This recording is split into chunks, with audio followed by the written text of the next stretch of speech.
അപ്പുറത്ത് കാണുന്നതാണ് രാമക്കല്ല് കേട്ടോ.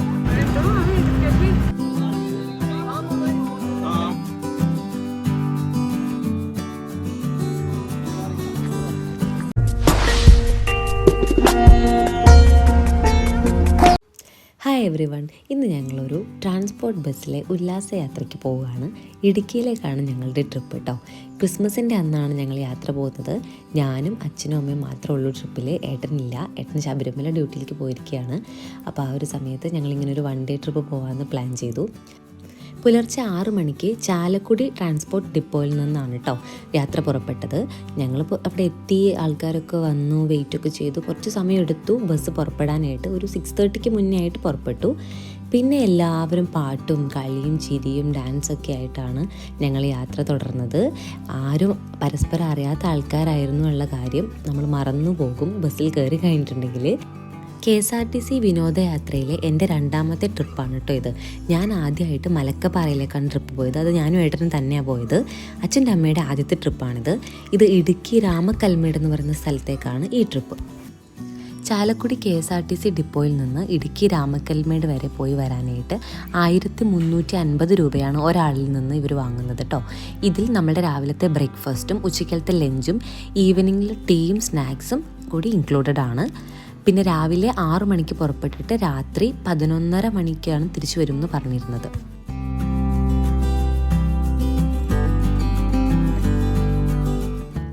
അങ്ങനെ ഈ യാത്രയുടെ ഫസ്റ്റ് ഡെസ്റ്റിനേഷനായിട്ടുള്ള തുമ്പച്ചി കുരിശുമലയിലാണ് ഞങ്ങൾ എത്തിയിരിക്കുന്നത്. അവിടെ വണ്ടിയൊക്കെ പാർക്ക് ചെയ്തിട്ട് ഞങ്ങൾ മുകളിലേക്ക് കയറുകയാണ്. വലിയൊരു കയറ്റമാണ്. മുകളിൽ ചെന്നിട്ടുണ്ടെങ്കിൽ ഒരു പള്ളിയാണ് കേട്ടോ. അവിടെ ചെന്നാലുള്ള കാഴ്ചയും അതിമനോഹരമായിട്ടുള്ള കാഴ്ചയാണ്. ഏകദേശം ഒരു രാവിലെ 10:30 മണിയായപ്പോഴത്തേക്കും ഞങ്ങളവിടെ എത്തിയിട്ടുണ്ടായിരുന്നു.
ഫസ്റ്റ് ഡെസ്റ്റിനേഷനായിട്ടുള്ള തുമ്പച്ചി മലയിലാണ് ഇപ്പോൾ നിൽക്കുന്നത്.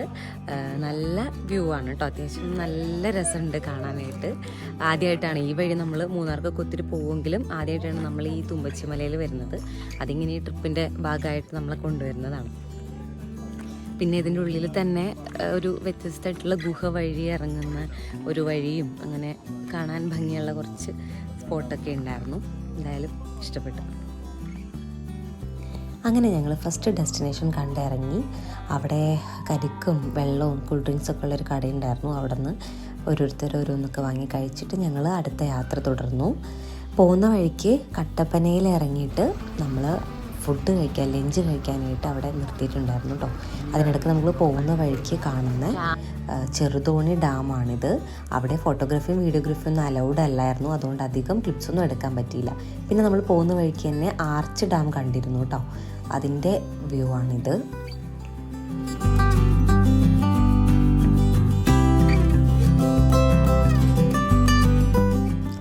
ഭക്ഷണം കഴിച്ച് ഞങ്ങളെല്ലാവരും ഒന്ന് മയങ്ങി എഴുന്നേറ്റപ്പോഴത്തേക്കും ഞങ്ങൾ രാമക്കൽമേടെത്തി.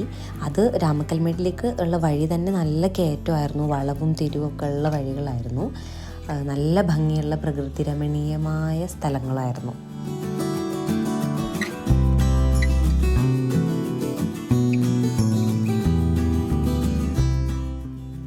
അങ്ങനെ ഫൈനലി ഞങ്ങൾ രാമക്കൽമേടെത്തി. അവിടെ ഈ ജീപ്പിലാണ് നമ്മളെ മലയുടെ മുകളിലേക്ക് കൊണ്ടുപോകുന്നത്. നമ്മളുടെ ബസ്സൊന്നും അങ്ങോട്ട് പോവില്ല. അങ്ങോട്ടൊരു ഓഫ് റോഡ് വഴിയാണ് നമ്മൾ കയറുന്നത്. അപ്പോൾ ഈ ട്രക്കിങ്ങും നമ്മളുടെ ഈ ട്രിപ്പിൻ്റെ എമൗണ്ടിൽ ഇൻക്ലൂഡഡ് ആണ് കേട്ടോ. അത് ഞാൻ രാവിലെ പറയാൻ മറന്നു പോയിട്ടുണ്ടായിരുന്നു. അങ്ങനെ ഞങ്ങൾ ഓരോരുത്തരോരോ ജീപ്പിലൊക്കെ കയറി പോവുകയാണ്.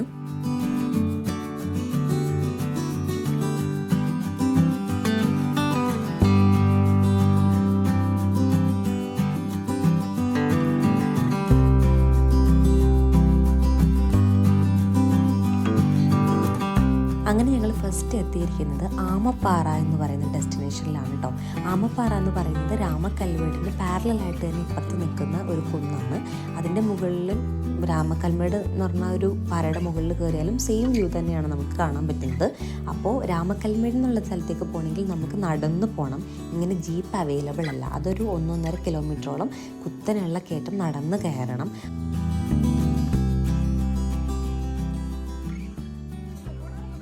നേരെ അപ്പുറത്ത് കാണുന്നതാണ് രാമക്കല്ല് കേട്ടോ. രാമക്കല്ല് സ്ഥിതി ചെയ്യുന്നത് തമിഴ്നാട്ടിലാണ്. ഇത് നമ്മുടെ ബോർഡറാണ്, കേരള തമിഴ്നാട് ബോർഡറാണ്. ആ റോഡ് നമ്മളിപ്പോ വണ്ടി കയറി അവിടെ വരെ ഉള്ള കേരളത്തിന് കിഴക്കത്തി എത്തിയത്. ഈ രാമക്കല്ല് സ്ഥിതി ചെയ്യുന്നത് തമിഴ്നാട്ടിലെ തേനി ഡിസ്ട്രിക്റ്റില്.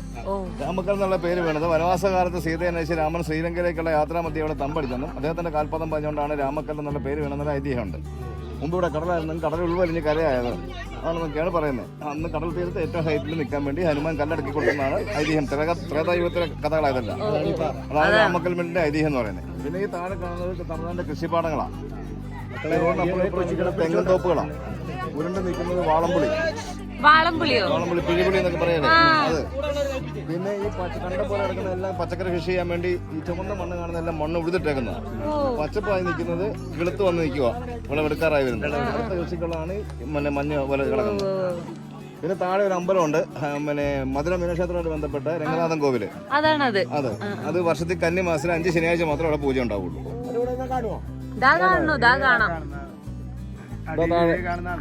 നീളത്തില് അടുത്തത് ചെറിയൊരു സാഹസികത നിറഞ്ഞ ആമഗുഹയിലേക്കാണ് പോയിക്കൊണ്ടിരിക്കുന്നത്. എല്ലാവർക്കും അതിലേക്ക് കൂടെ കയറാൻ പറ്റില്ല. നിങ്ങൾ നോക്കൂ, പറ്റുന്നവർ മുഴുവനായിട്ട് കടന്നു വന്നാൽ മതി, അല്ലാത്തവർക്ക് ഇടയിൽ വെച്ചിട്ട് തിരിച്ചു പോരാം. അങ്ങനെയൊക്കെ പറഞ്ഞിട്ടാണ് അവർ നമ്മളെ കൊണ്ടുവരുന്നത്. എനിക്ക് ചെറിയൊരു പേടിയൊക്കെ ഉണ്ടായിരുന്നു. എന്നാലും അവിടെ ചെന്ന് ആൾക്കാരിങ്ങനെ പോകുന്നത് കണ്ടപ്പോൾ ഒരു ധൈര്യം വന്നു കേട്ടോ. അത്ര പേടിക്കാനൊന്നും ഇല്ലയെന്ന് മനസ്സിലായി. പിന്നെ ഒത്തിരി തടിയുള്ളവർക്കൊക്കെ കടന്നു പോകാനായിട്ട് കുറച്ച് പ്രയാസമായിരിക്കും. മെലിഞ്ഞ ആൾക്കാർക്ക് വളരെ പെട്ടെന്ന് കടന്നു പോരാം. കുറച്ച് തടിയുള്ളവർക്കൊക്കെ ഒന്ന് ബുദ്ധിമുട്ടിയാൽ പോരാവുന്നതാണ്. എന്നാലും എല്ലാവർക്കും ആ ഒരു ഏരിയ പറ്റണം എന്നില്ല. ചിലർക്ക് ഈ സഫോക്കേഷൻ്റെ പ്രോബ്ലം ഉണ്ടാവും. അവിടെ ചെന്നിട്ടുണ്ടെങ്കിൽ നല്ല തണുപ്പാണ് കേട്ടോ. അപ്പോൾ എൻ്റെ കൂടെ അച്ഛനാണ് വന്നത്. അമ്മ ഇങ്ങോട്ടില്ല എന്ന് പറഞ്ഞ ആൾ നേരത്തെ തന്നെ വഴിയിലിരുന്നു. അച്ഛൻ വന്നിട്ട് പകുതി വഴി എത്തിയിട്ട് അച്ഛൻ ഒരു നാരോ പാസേജിലൂടെ കടന്നിട്ട് അച്ഛൻ പറഞ്ഞു, ഇനി അങ്ങോട്ട് ഞാനില്ല, ഇനി ഞാനിവിടെ ഇരുന്നോളാം, നീ പോയിട്ട് വരുമെന്ന് പറഞ്ഞു. പക്ഷെ അച്ഛൻ വന്നിട്ടുണ്ടെങ്കിൽ അച്ഛന് സുഖമായിട്ട് പോരായിരുന്നു. പക്ഷെ എന്തോ അച്ഛന് പേടിയായിട്ട് പോകുന്നില്ല. പിന്നെ ഞാൻ എന്തായാലും അതൊക്കെ കയറിയിട്ട് വരാമെന്ന് വിചാരിച്ച് ഞങ്ങൾ കൂടെ ഉണ്ടായിരുന്ന ആൾക്കാരുടെ കൂടെ ഞാൻ ഇറങ്ങി കേട്ടോ.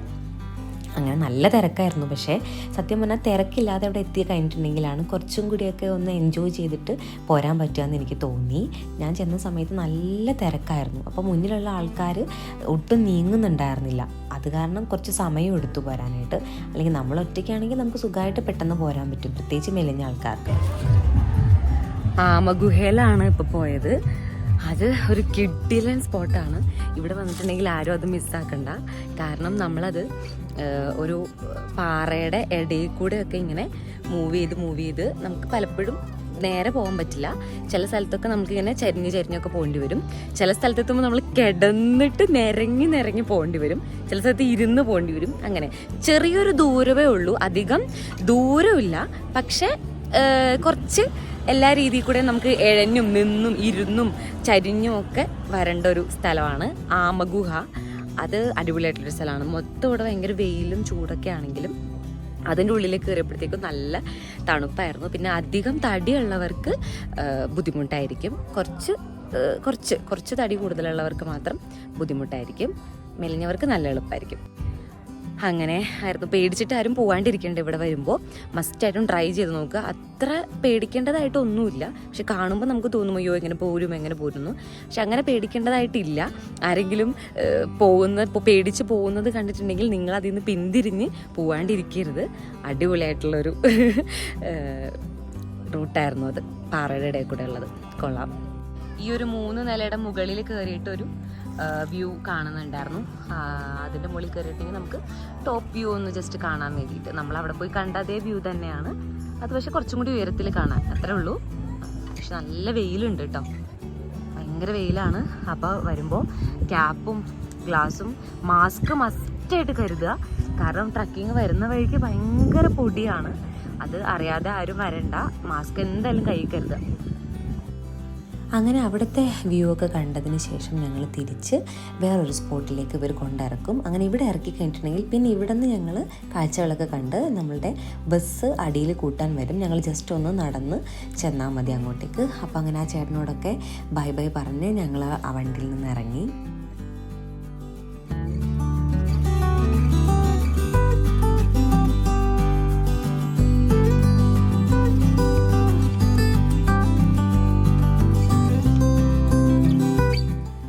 ഇത് വേറൊരു മനോഹരമായിട്ടുള്ള സ്ഥലമായിരുന്നു കേട്ടോ. ഇത് അവിടെ ദൂരെ കാണുന്നത് വേഴാമ്പലാണ്. വേഴാമ്പലിനെ ഇങ്ങനെ മുകളിൽ വലിയൊരു രൂപത്തിൽ ഉണ്ടാക്കി വെച്ചിരിക്കുകയാണ്. നമുക്കതിൻ്റെ ഉള്ളിൽ കൂടെ അതിൻ്റെ അകത്ത് കയറി മുകളിൽ നിന്നുള്ള വ്യൂ ഒക്കെ കാണാൻ പറ്റും.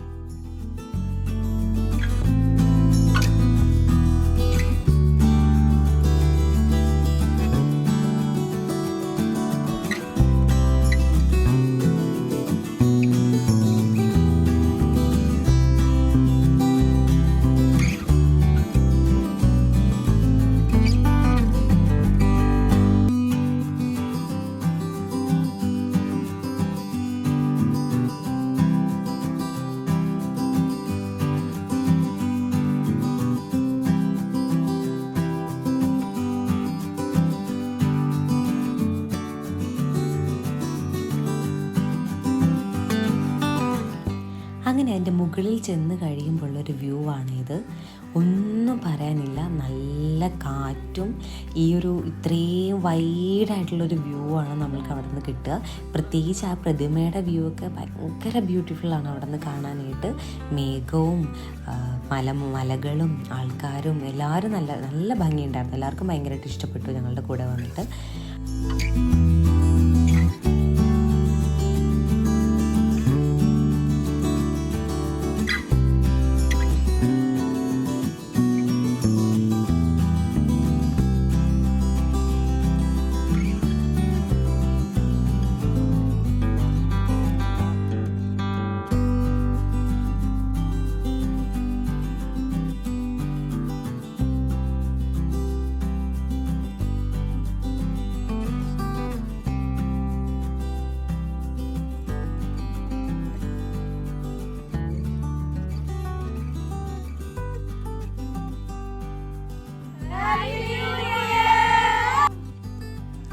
അങ്ങനെ നമ്മുടെ അതേ വൈബുള്ള കുറേ മനുഷ്യന്മാരൊക്കെ കണ്ടുമുട്ടി.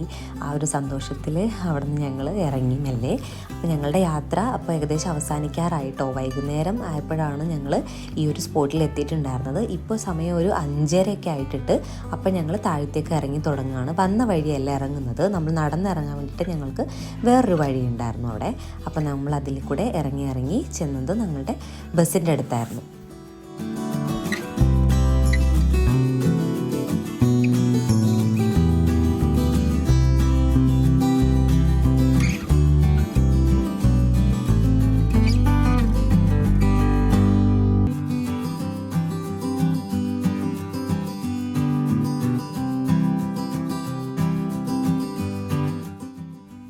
ബസ് പുറപ്പെട്ട് അങ്ങനെ പാട്ടും ഡാൻസും വർത്തമാനങ്ങളൊക്കെ ആയിട്ട് ഞങ്ങൾ വീട്ടിലേക്ക് തിരിച്ചു പോന്നു. നല്ലൊരു യാത്രയായിരുന്നു. എപ്പോഴും ഓർത്ത് വയ്ക്കാനായിട്ട് ഒരു ക്രിസ്മസ് ദിവസം നമ്മൾക്ക് സമ്മാനിച്ച നല്ലൊരു യാത്രയും നല്ല കുറേ മനുഷ്യരും നല്ല സ്ഥലങ്ങളും പുതിയ അനുഭവങ്ങളൊക്കെ ആയിരുന്നു. അപ്പോൾ ഇങ്ങനത്തെ KSRTC ട്രിപ്പുകളൊക്കെ ഇഷ്ടപ്പെടുന്നവരാണ്, ഇതിനെപ്പറ്റി അറിയാത്തവരൊക്കെ ആണെങ്കിൽ നിങ്ങളുടെ അടുത്തുള്ള ഡിപ്പോയിലൊക്കെ അന്വേഷിച്ച് നോക്കണം. ഇപ്പോൾ പല ഡിപ്പോകളിലും ഇങ്ങനെയുള്ള ഉല്ലാസയാത്രകൾ, വിനോദയാത്രകൾ എന്നൊക്കെ പറഞ്ഞിട്ട് ഓരോ ട്രിപ്പുകൾ പോകുന്നുണ്ട്. അപ്പോൾ ഓക്കെ, ബായ്. എല്ലാവരും സുഖമായിരിക്കുന്നു വിശ്വസിക്കുന്നു.